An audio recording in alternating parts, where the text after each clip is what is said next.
Of course she would have the good seat. The words muttered under his breath, with the texture of curdled milk, were meant only for his wife, but in the crowded hush of the boarding area, they found their way to 16-year-old Jasmine Washington. He didn't look at her, of course. Men like him never did. They preferred to admire the problem from a distance, as if she were a piece of misplaced luggage.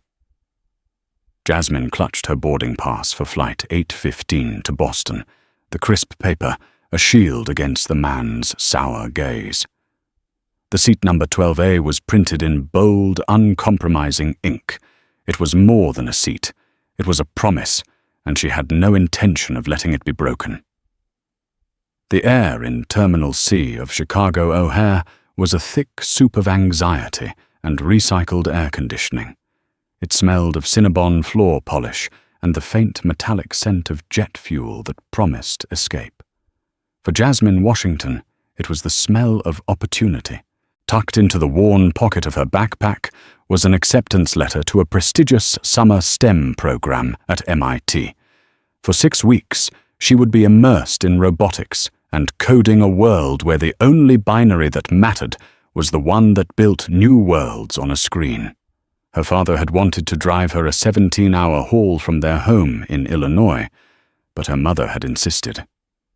"She's 16, not 6, Dr. Olivia Washington," had said her voice, carrying the calm, unshakable authority that defined her. "She is perfectly capable of navigating an airport.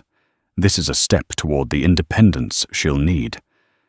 And so Olivia had used a cache of painstakingly saved airline miles to book Jasmine's seat, 12A, on the morning flight. It wasn't first class, but it was the next best thing, a premium economy window seat in the exit row. Extra legroom for a teenager who had recently shot up to 5'10", a view of the clouds to dream on, and the quiet satisfaction of a small, well-deserved luxury.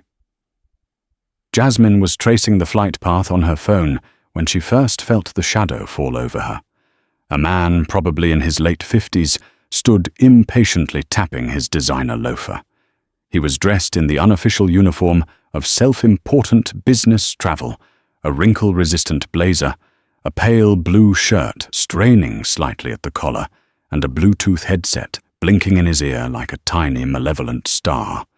Beside him, a woman with a helmet of blonde hair and a pained smile clutched a matching leather handbag. These were the Finches, Gregory and Brenda, though Jasmine wouldn't learn their names until later. For now they were just the man who was staring and the woman who wished he wouldn't. "Excuse me," Gregory said, not to Jasmine, but to the gate agent Daniel, a young man whose face was already a mask of forced cheerfulness. "There seems to be a mistake. My wife and I are booked in the premium cabin.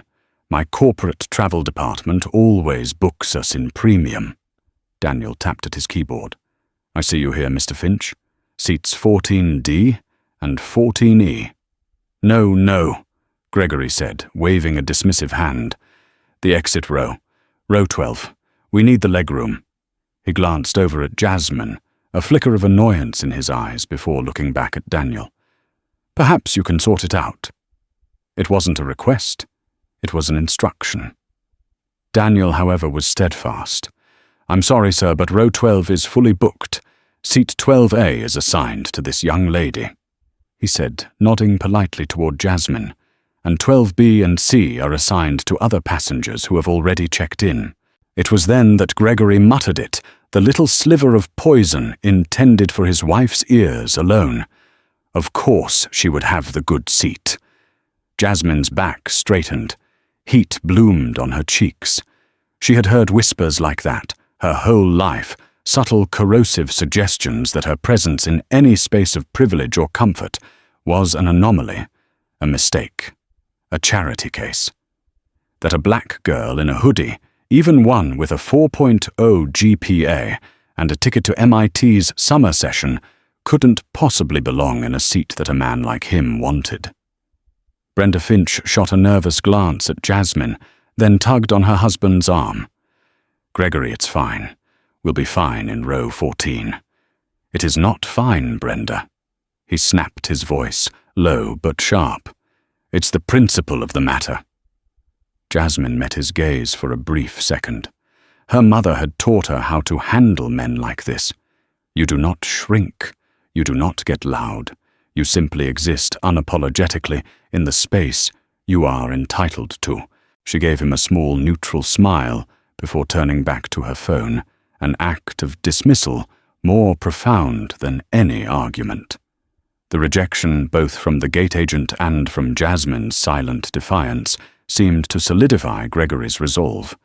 He saw it not as a simple seating arrangement, but as a challenge to his station in life. The boarding call for rows 10 through 15 saved them from further conflict. Jasmine gathered her things, joined the line, and presented her boarding pass. The scanner beeped a friendly green. She was valid. She was confirmed. She belonged. Walking down the jet bridge, she felt a sense of relief. The small ugliness at the gate was over. She found 12A, a perfect little world with a pristine oval window and what felt like acres of legroom. She stowed her backpack, slid into the comfortable seat, and pulled out her noise-cancelling headphones. The world with its Gregory Finches could wait. She pressed her forehead against the cool acrylic of the window, watching the ground crew move with practiced efficiency below. She was on her way. The plane was her sanctuary. She was wrong. The sanctuary was about to become a battlefield. The cabin slowly filled with the scent of perfume, the rustle of jackets, and the low murmur of dozens of conversations. A friendly-looking man in his 40s took the aisle seat 12C, and a quiet woman with a book settled into the middle seat 12B. They exchanged brief, pleasant smiles with Jasmine. For a few peaceful moments it felt like a normal flight. Then the Finches appeared. They paused at the front of her row, their carry-on luggage bumping against the seats. Gregory Finch's face was a thundercloud.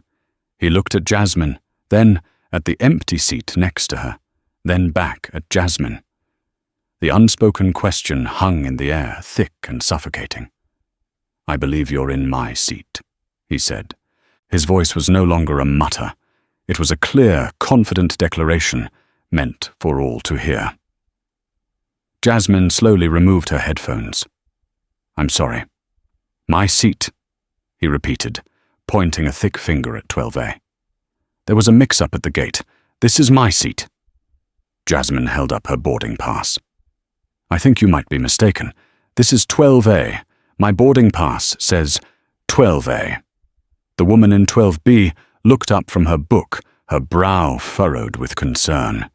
The man in 12C shifted uncomfortably. Brenda Finch pulled at her husband's sleeve again, her voice a frantic whisper. "Gregory, please. Let's just go to our seats. You're making a scene." "I am resolving a scene." He corrected, his eyes locked on Jasmine. "Young lady, I'm not going to argue with you. Just move." "No," Jasmine said. The word was quiet, but it was as solid as granite. "I'm in my assigned seat. My mother paid for this specific seat." She didn't need to add that detail, but she wanted him to understand. This wasn't a fluke. It was intentional. Gregory's face flushed a deep, mottled red. "This is ridiculous. Flight attendant." He boomed, his voice echoing through the now quieting cabin. A young flight attendant named Sarah arrived, her smile strained. "Is there a problem, sir?" "Yes, there's a problem," Gregory said, gesturing at Jasmine as if she were a spill that needed to be cleaned up. "This girl has taken my seat and is refusing to move." Sarah looked from Gregory's furious face to Jasmine's calm one. "May I see both of your boarding passes, please?" Jasmine handed hers over. Gregory fumbled for his, pulling it from his blazer with a flourish. Sarah examined them both. Her professional smile tightened. "Sir, your assigned seat is 14 on D. This passenger is in her correct seat, 12A. "I don't care what the computer says," Gregory insisted. There's been an error. My company always books me in the exit row. I have a bad back. I need this seat." This was a new tactic. The bad back gambit. Jasmine remained silent, letting the absurdity of his argument hang in the air. He hadn't mentioned a bad back to the gate agent. Sarah, clearly out of her depth, tried to placate him. "Sir, the flight is completely full. There are no other exit row seats available to switch her to. I must ask you to take your assigned seat so we can prepare for departure." "I want to speak to your purser," Gregory demanded, crossing his arms. "Or the captain. I'm not moving until this is fixed." The other passengers were now openly staring. Some whispered to each other. An older man in the row behind them muttered, "Oh, for heaven's sake, just sit down."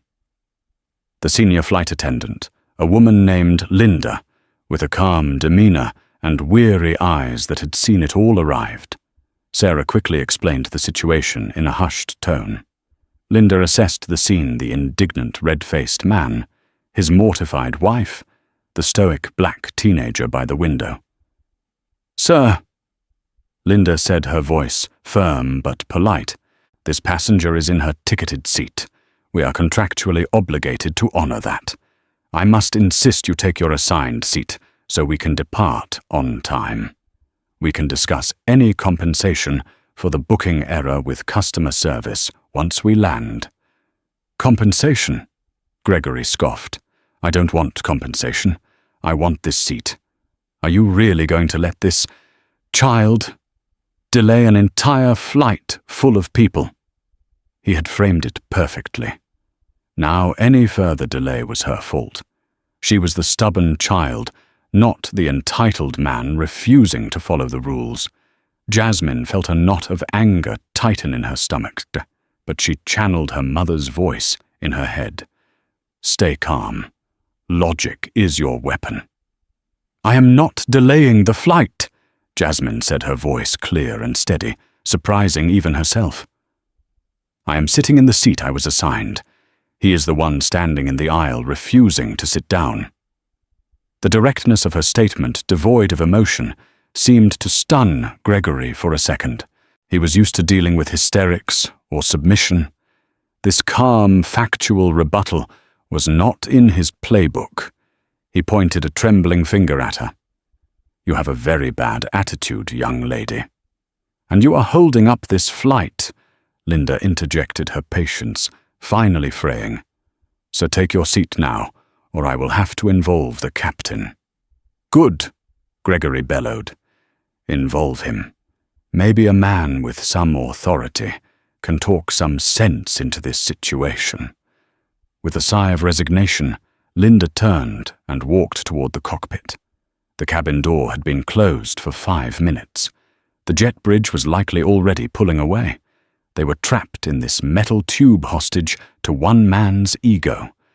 Jasmine looked out the window, her dream of a peaceful flight dissolving into a public nightmare. She could feel the stares of the other passengers, a mixture of pity, annoyance, and a few glares of outright hostility. All because she had refused to give up what was rightfully hers. The cockpit door opened, and Captain Robert Davies emerged. He was the archetype of a seasoned pilot, silver hair, a crisp uniform, and an air of command that instantly silenced the cabin. He had the weary, no-nonsense look of a man who had flown through 1,000 thunderstorms and just wanted to get this one last flight of the day over with. Linda spoke to him in a low, urgent voice, gesturing towards the standoff in row 12. Captain Davies's eyes swept over the scene. He saw Gregory Finch, a man who looked like he belonged in a boardroom, a peer. He saw his flight attendants looking stressed, and he saw Jasmine, a teenager in a hoodie, headphones around her neck. In that single sweeping glance, a narrative formed in his mind, a story of a difficult, uncooperative kid holding things up. He bypassed Jasmine entirely and addressed Gregory first. "Sir, I'm Captain Davies. What seems to be the trouble here?" Gregory, seeing a fellow authority figure, shifted his tone from belligerent to conspiratorial. "Captain, thank you for coming out. It's a simple matter. My corporate travel agency booked my wife and me in this row.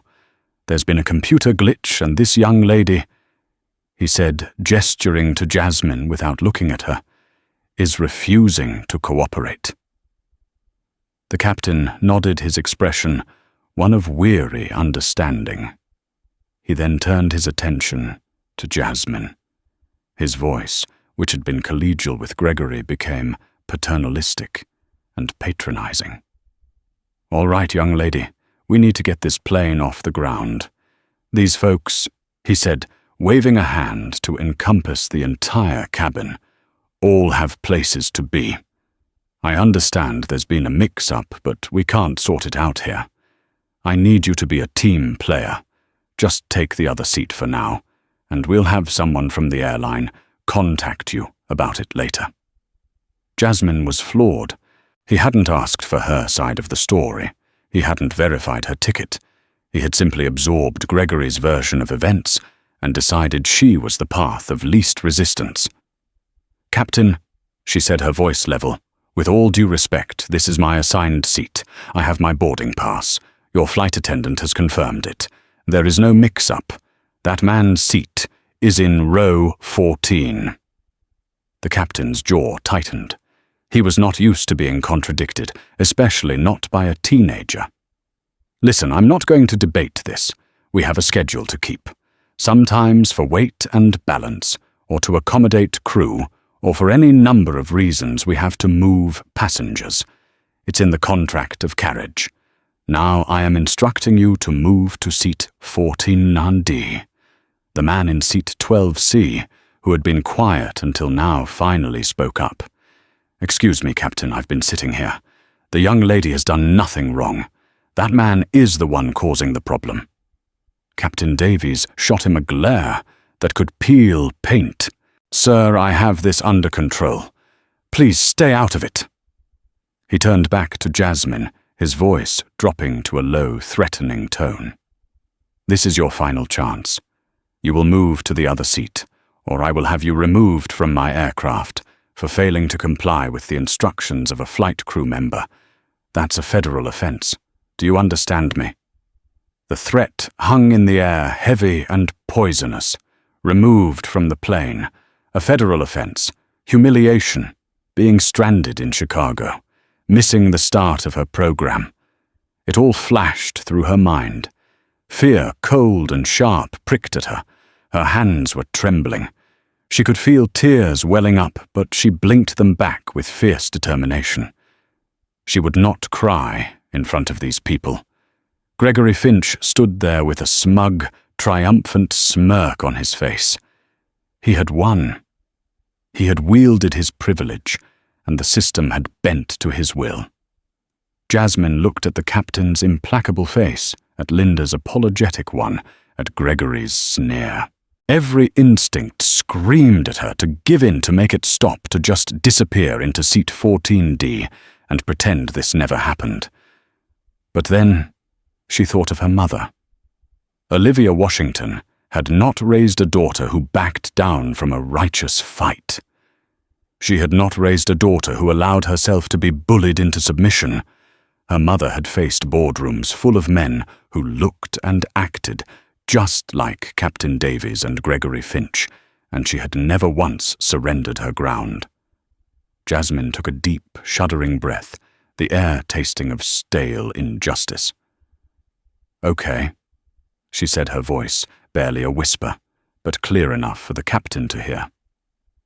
"I'll move." A collective sigh of relief seemed to ripple through the nearby rows. Gregory's smirk widened. The captain gave a curt nod as if to say, "See, that wasn't so hard." Jasmine began to gather her things, her movements slow and deliberate. She unplugged her charger, coiled the cable, and placed it in her backpack. She zipped the pocket. She stood up, pulling the backpack onto her shoulders. Then she looked Captain Davies directly in the eye. "But before I go anywhere," she said, her voice suddenly ringing with a strength she didn't know she possessed, "I am going to make one phone call, and you are going to wait until I am finished." The captain looked taken aback by her audacity. "There's no need for that. You can call your parents when we land." "No," Jasmine said, pulling out her phone. "I'm calling my mum now. You threatened me with a federal offense. I think she'll want to hear about that." Arrogance and impatience won out over caution. The captain rolled his eyes and let out an exasperated sigh. "Fine. Make your call. You have 2 minutes. Let's not make this any more dramatic than it already is." He crossed his arms, ready to wait out this final childish act of defiance. He had no idea that the call Jasmine was about to make wouldn't just add drama. It was about to ground his entire aircraft. Jasmine's fingers flew across the screen, her thumb hovering over the contact picture of her mother. She pressed call. The plane was an island of pressurized silence, the only sound the low hum of the auxiliary power unit. Every passenger in the vicinity was watching her, their expressions ranging from sympathy to annoyance. Gregory Finch looked on with dismissive amusement, as if this were the final pathetic tantrum of a child who had lost a game. The phone rang once, twice. Jasmine's heart hammered against her ribs. "Pick up, Mum. Please pick up." "Jasmine, is everything okay? You should be taking off." Olivia Washington's voice was warm and familiar, a lifeline in a sea of hostility. "Hi, Mum," Jasmine said, trying to keep her own voice from shaking. "We haven't taken off yet. There's a situation." "A situation? What kind of situation?" Olivia's tone sharpened instantly, the maternal warmth now edged with professional concern. Jasmine laid it out quickly and concisely, just as her mother had taught her to do when reporting a problem. "A man wanted my seat, 12A. He didn't have a ticket for it. The flight attendants confirmed I was in the right seat. He refused to move. He got the captain. The captain told me to move to the man's seat in row 14. I explained I was in my ticketed seat, but he wouldn't listen. He just threatened to have me removed from the plane and charged with a federal offense if I didn't comply." There was a dead silence on the other end of the line. It was a heavy, thinking silence. When Olivia spoke again, her voice had undergone a complete transformation. The warmth was gone, replaced by a steely coldness that Jasmine had only heard a few times in her life, usually when dealing with contractors or uncooperative bureaucrats. It was the voice of Dr. Olivia Washington, Senior Airworthiness Safety Inspector for the Federal Aviation Administration. "Jasmine, what is your flight number?" "United 8 or 15. "And the captain's name? Did you get his name?" "Davies. Captain Robert Davies."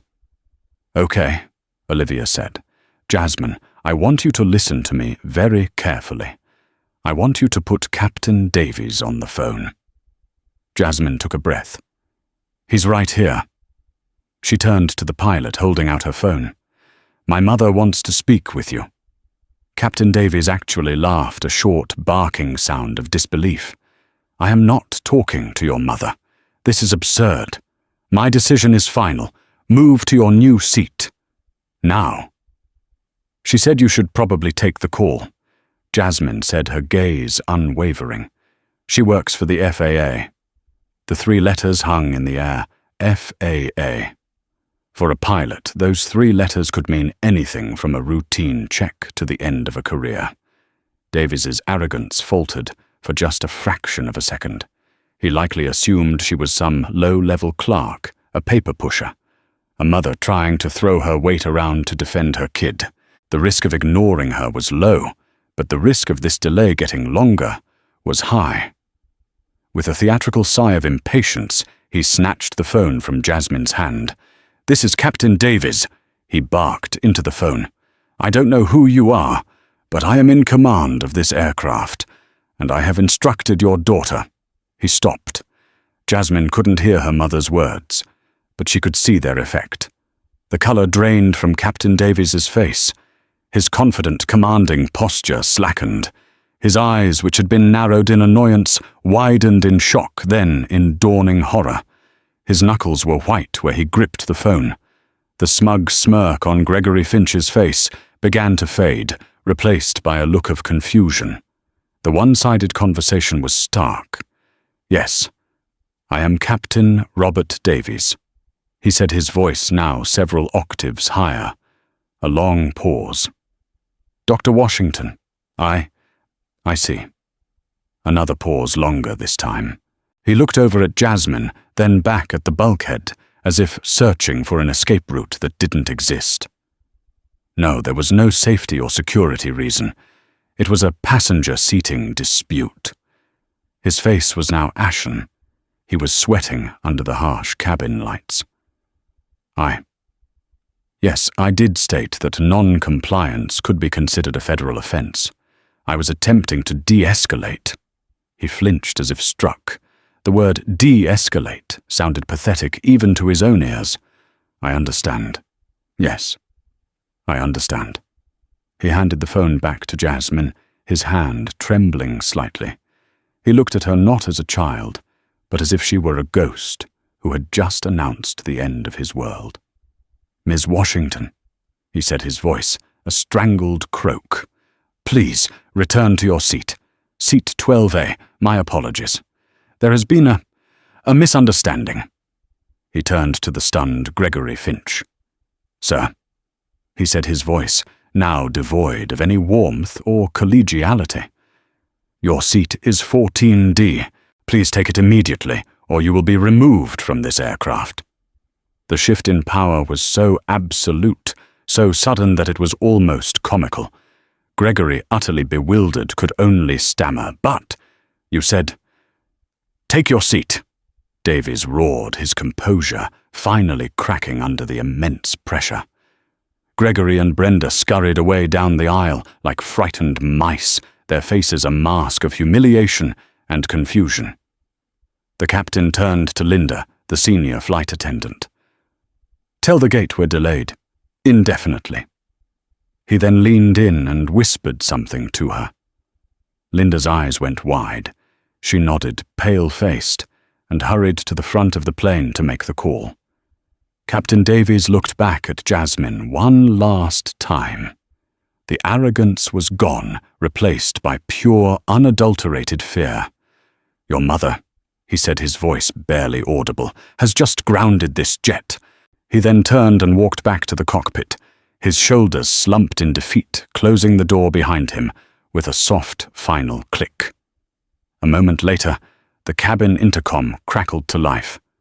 It was the captain's voice, but it was shaky, stripped of all its earlier authority. "Ladies and gentlemen, this is your captain speaking. Due to an unforeseen operational issue that requires a full review of our crew and procedures by the authorities, this flight to Boston has been indefinitely delayed. We will be deplaning shortly. Please remain seated until the seatbelt sign has been turned off and the main cabin door is opened." A wave of groans and angry shouts filled the cabin. But Jasmine just sat back in her seat, 12A, the rightful throne she had refused to surrender. She looked out the window at the flashing lights of a service vehicle now approaching the aircraft.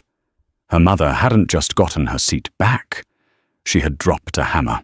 The process of deplaning was a study in chaos and confusion. Passengers furious about the delay peppered the flight attendants with questions that Linda and Sarah could only answer with a tight-lipped, "We apologize for the inconvenience. Please see a gate agent for rebooking options." Gregory Finch, now crammed into his rightful seat in row 14, was apoplectic. As people began to stand, he pointed a finger at Jasmine. "This is her fault, that brat and her mother. They're the reason we're all stuck here." A few angry glares were directed Jasmine's way, but the man in 12C quickly came to her defense. "No, it's your fault, you pompous jerk," he said loudly. "I saw the whole thing. You tried to bully a kid out of her seat, and you got what you deserved." Several other passengers who had witnessed the exchange nodded in agreement, their annoyance now redirected to its proper target. The tide of public opinion had turned. Jasmine ignored them all. She waited patiently until the aisle cleared, then walked off the plane and back up the jet bridge, feeling a strange mixture of vindication and exhaustion. As she stepped into the terminal, the scene was one of controlled pandemonium. Gate agents were frantically rebooking a plane load of furious travelers. But there was another group of people waiting by the gate, a group that was not there before. 3 individuals in dark suits, their faces grim and professional. They weren't looking at the passengers. They were looking at the cockpit crew who were now walking off the plane. Captain Davies was in the lead, his face as pale as a sheet. Linda and Sarah followed, looking terrified. One of the men in suits stepped forward. "Captain Davies, I'm Andrew Peterson from the FAA's regional office. We need you and your first officer to come with us." It was not a request. Captain Davies just nodded numbly. As he was led away, his eyes met Jasmine's for a fleeting moment. There was no anger left in them, only a hollowed-out look of utter ruin. Jasmine found a quiet seat away from the chaos and called her mum back. "Are you okay, sweetie?" Olivia asked, her voice back to its normal warm tone. "I'm fine, Mum." What did you do?" Olivia sighed. "I did my job, Jasmine. A pilot's primary responsibility is the safety of their aircraft and passengers. That requires impeccable judgment. When a captain attempts to override airline policy and threaten a passenger with federal charges over a seating dispute he created, his judgment is compromised. When he does it based on what appears to be clear personal bias, his fitness to command is in question. I couldn't in good conscience allow him to fly. So you grounded the plane.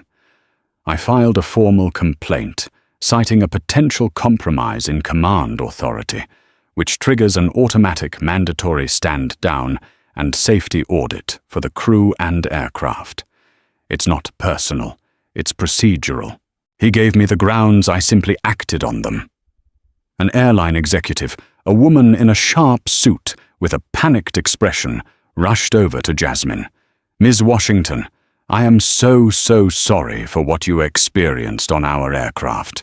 We are rebooking you on the next available flight, in first class, of course.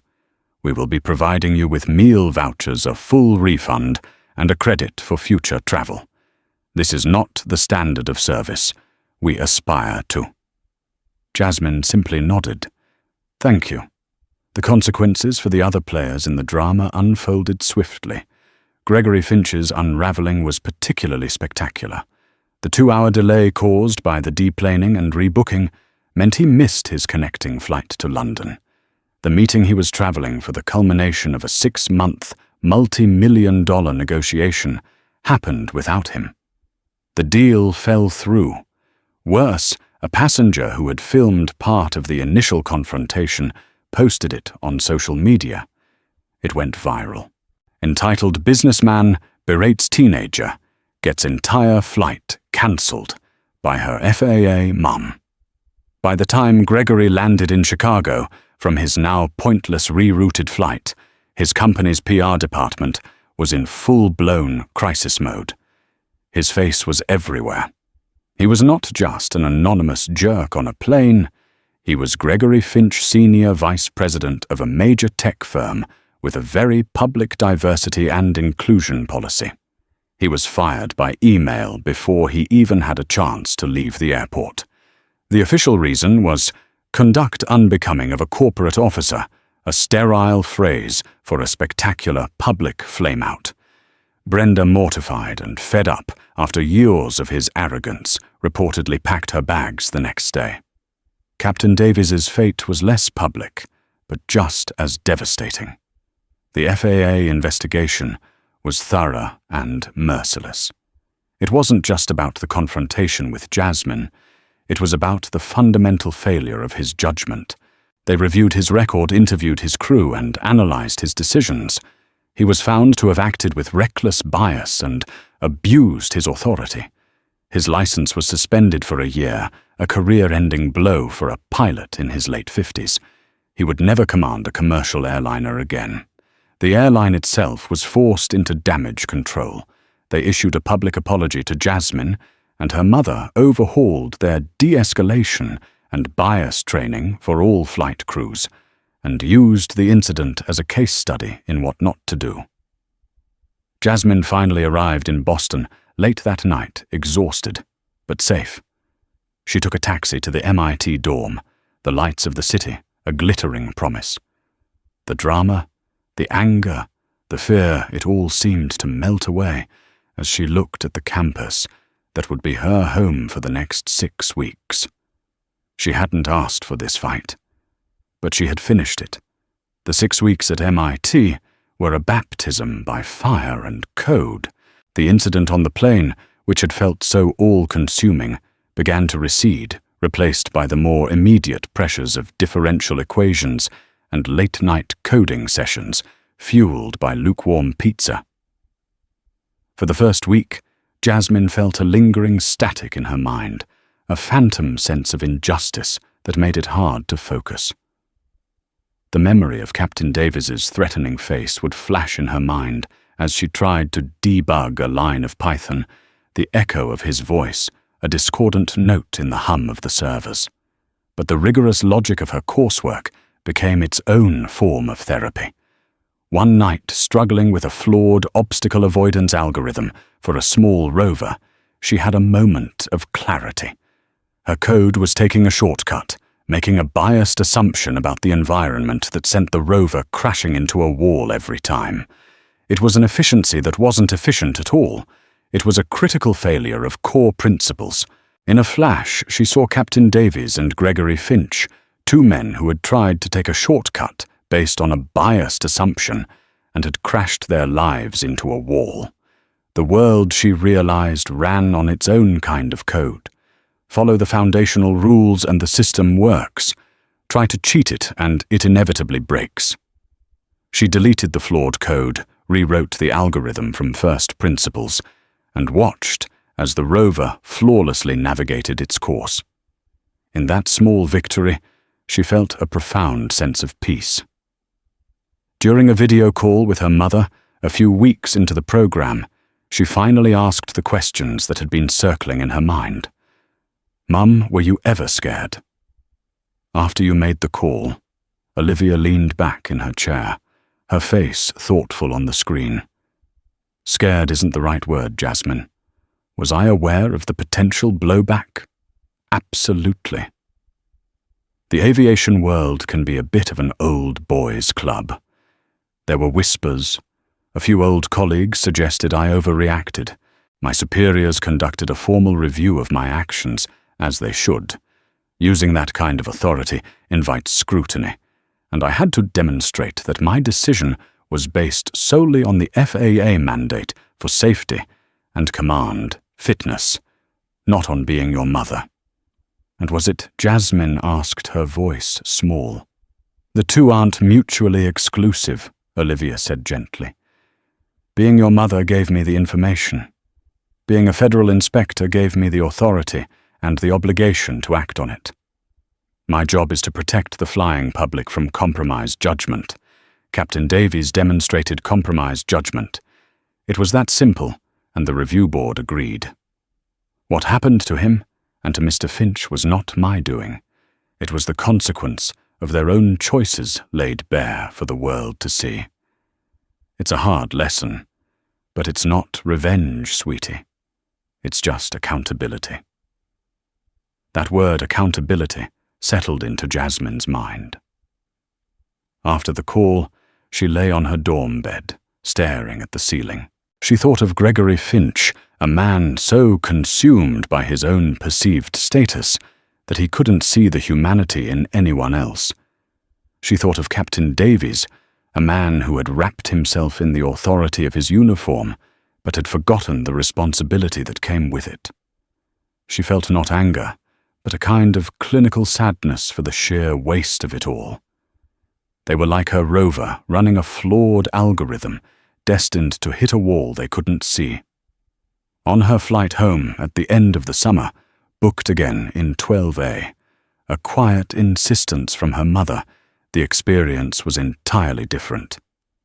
As she settled into the familiar seat, she felt a sense of ownership she hadn't before. The flight attendant, a woman she didn't recognize, gave her a small, knowing smile as she passed a silent acknowledgement that suggested the story had become legend within the airline. The seat was no longer just a comfortable place with extra legroom. It was a symbol. It was the ground she had refused to cede. As the plane climbed into the sky, she pressed her forehead against the cool acrylic window. The world below shrank, the intricate patterns of roads and houses dissolving into a unified landscape. From up here, you couldn't see the petty lines people drew on the ground, the invisible fences of ego and prejudice. There was only the vast open sky, a realm of infinite, unassailable logic. Jasmine knew with a certainty that settled deep in her bones that she would spend her life navigating that sky, not as a passive passenger, but as someone who understood the rules and belonged in whatever seat she chose, and no one would ever have the power to move her again. The world moves on. That was the first lesson Robert Davies learned in his new grounded life. The news cycle which had feasted on his downfall for a glorious, horrifying 72 hours had found new tragedies and new villains. The social media mob which had metaphorically torn him limb from limb had moved on to decry a new injustice. The world in its relentless forward motion had forgotten him. He could not forget. His life, once a predictable rhythm of pre-flight checks, takeoffs and landings, was now a vast, unstructured silence. He had sold the spacious suburban house he could no longer afford, the one with the perfectly manicured lawn he used to survey with pride after returning from a long haul. He now lived in a third-floor walk-up apartment in a town just outside Milwaukee, a place that smelled of stale beer from the tavern below and the lingering ghosts of other failed lives. The roar of a 737 engine had been replaced by the rumble of passing freight trains that shook his windows at 3 a.m., waking him from nightmares where he was perpetually falling from the sky. He lost more than his job. He lost his identity. For 35 years he was Captain Davies. It was a title, a uniform, a bearing. It opened doors and commanded respect. Now he was just Bob, a 58-year-old man with a black mark on his FAA record, so permanent it was practically a tombstone. His pilot friends, men with whom he had shared cockpit confidences for decades, stopped calling. At first there were awkward, sympathetic murmurs, but soon silence. He was a pariah, a cautionary tale they told to rookies, "Don't be a Davies." In the quiet, lonely hours, he replayed the incident on United 815 1,000 times. He dissected every second, every decision, but his mind refused to land on his own culpability. In his telling, he was the victim, a victim of Gregory Finch's boorish entitlement, a victim of the flight attendant's inability to handle a simple dispute, a victim of a woke corporate culture that would sacrifice a veteran pilot to appease online mobs. But most of all, he was the victim of Dr. Olivia Washington and her daughter. In his mind, they were a tag team of destruction, the girl with her quiet, insolent defiance. He saw her face not as that of a scared teenager, but as a cunning adversary who had played him from the start. And the mother was the true villain. Dr. Washington. He'd looked her up. Senior Airworthiness Inspector, a powerful woman who, in his twisted narrative, had used the full crushing weight of the federal government not to ensure safety, but to avenge a slight against her child. It was a gross abuse of power, a perversion of the system he had served his entire life. He believed with the burning conviction of a man with nothing left to lose that if he could just make her see the human cost of her actions, he could salvage a piece of his dignity. His obsession led him to a desperate plan. He found the public mailing address for the FAA's Great Lakes Regional Office. He spent a week composing a letter, writing and rewriting it on a yellow legal pad. The final version was a 4-page torrent of self-pity and wounded pride disguised as a plea for understanding. "Dear Dr. Washington," it began. "You may not remember me, but I was the captain of United 815. I am writing to you, not to contest the findings of the investigation, but to appeal to you on a human level. Your decision that day, while procedurally justified in your view, has utterly destroyed my life. 35 years of unblemished service, thousands of safe flights, millions of passengers delivered to their destinations, all of it erased in a single afternoon over a seating dispute that I was trying to resolve expediently to ensure an on-time departure." He went on painting himself as a dedicated professional caught in an impossible situation. He never once acknowledged the racial undertones of the encounter or the terror he had inflicted on a child with his threats. He concluded the letter with a final, misguided appeal. "I only ask for the chance to speak with you face to face, so you can see the man whose life and legacy you have dismantled. I believe in my heart that if you understood the full context, you would recognize the devastating disproportionality of the outcome. My career is over, but perhaps my reputation can be salvaged. I await your reply. Sincerely, Robert Davies." He mailed it with a sense of grim purpose, imagining Dr. Washington reading it in her office, her cold, bureaucratic heart finally melting with a flicker of human empathy. 2 weeks later, Olivia Washington sat at her kitchen table, the letter lying next to a stack of official FAA directives. She had read it twice. Her expression was not one of anger or pity, but of deep professional weariness. This was the predictable, pathetic epilogue to such events. The perpetrator, unable to accept their own role in their downfall, seeks to reframe the narrative by forcing their victim to manage their feelings. She waited until Jasmine was home from school. Jasmine, now a senior, was deep into college applications, her sights set firmly on MIT's School of Engineering. She had grown in the months since the incident, carrying herself with a new quiet confidence. "I received something I think you should see," Olivia said, pushing the letter across the table. Jasmine read it, her brow furrowed. When she looked up, her expression was complex. "He's pathetic," she said softly. "He still doesn't get it. He thinks this is about him." "It's always about them," Olivia said. "Accountability feels like persecution to those who have never been held accountable." "Are you going to respond?" "I have to close the door on this for both our sakes," Olivia said. "But not in the way he wants." She didn't write back. Instead, she forwarded a copy of the letter to the FAA's internal security and legal departments with a brief formal note for your information. "This is the second unsolicited contact from Mr. Davies. Please advise on appropriate protocol if a restraining order becomes necessary. O. Washington." She then replied to Davies from her official email address. The message was brutally concise. "Subject your correspondence of October 18th. Mr. Davies' receipt of your letter is acknowledged. This matter was adjudicated by the appropriate authorities and is now closed. Any further attempts at communication will be referred to FAA legal counsel and federal law enforcement. All future correspondence should be directed to my attorney.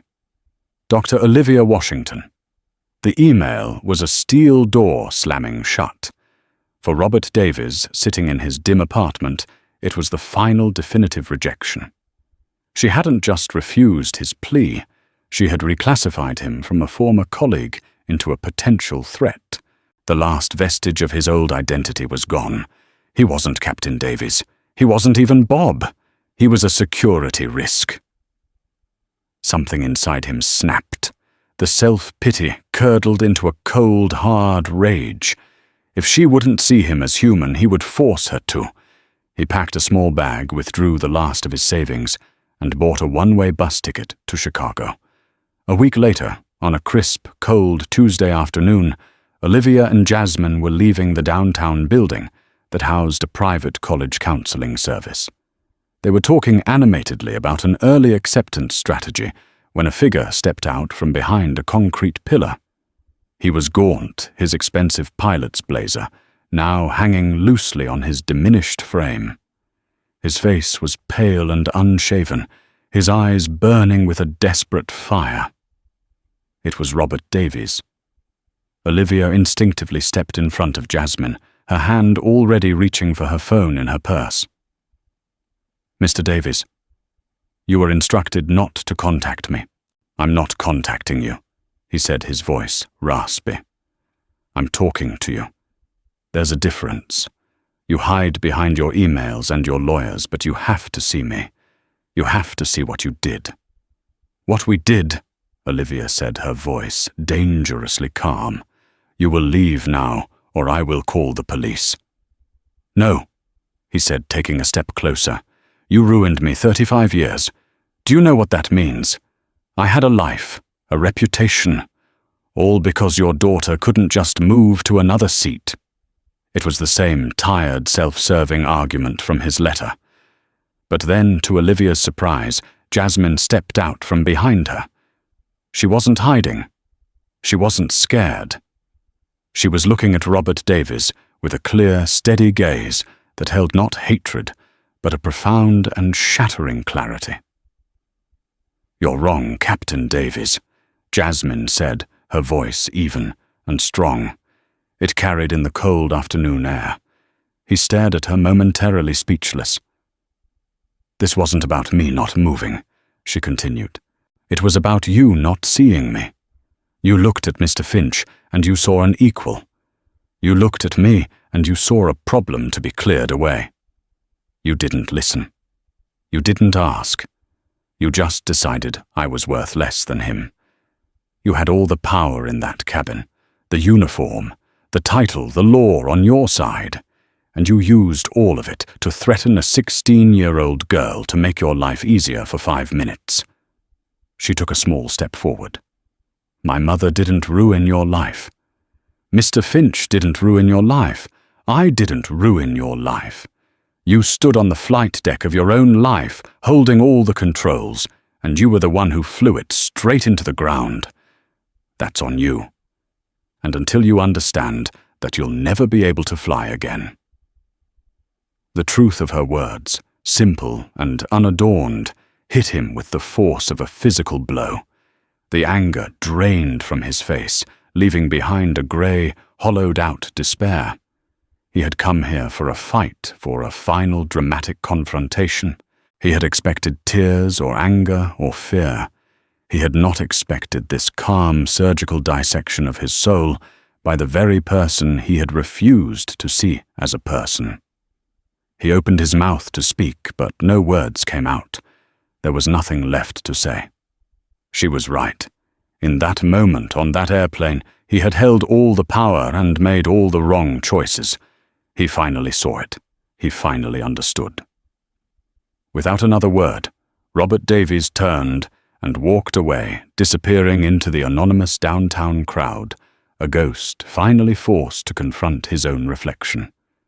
Jasmine took a deep breath and looked at her mother.